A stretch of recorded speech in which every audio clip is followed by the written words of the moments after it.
A reading from the Holy Gospel according to St. Mark. Glory to you, O Lord.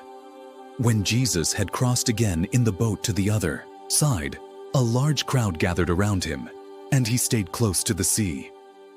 One of the synagogue officials, named Jairus, came forward.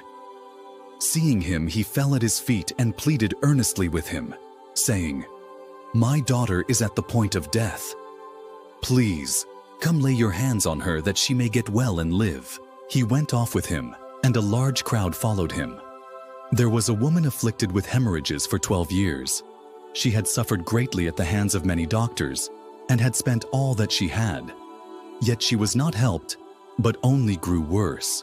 She had heard about Jesus and came up behind him in the crowd and touched his cloak.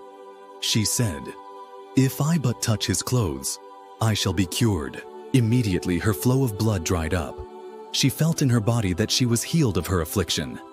Jesus, aware at once that power had gone out from him, turned around in the crowd and asked, "Who has touched my clothes?"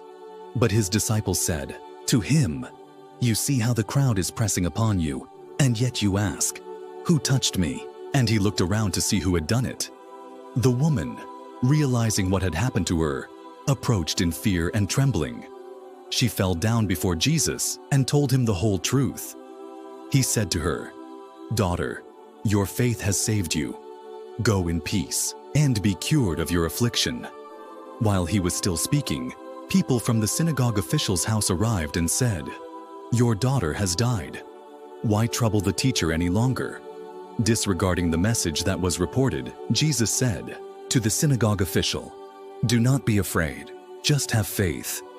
He did not allow anyone to accompany him inside except Peter, James, and John, the brother of James.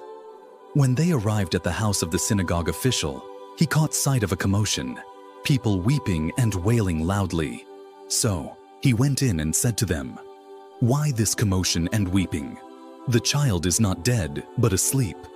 And they ridiculed him. Then he put them all out. He took along the child's father and mother, and those who were with him, and entered the room where the child was.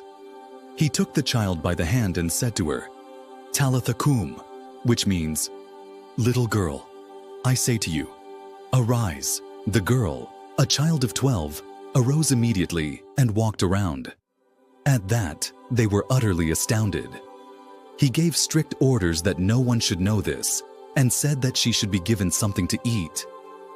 The Gospel of the Lord.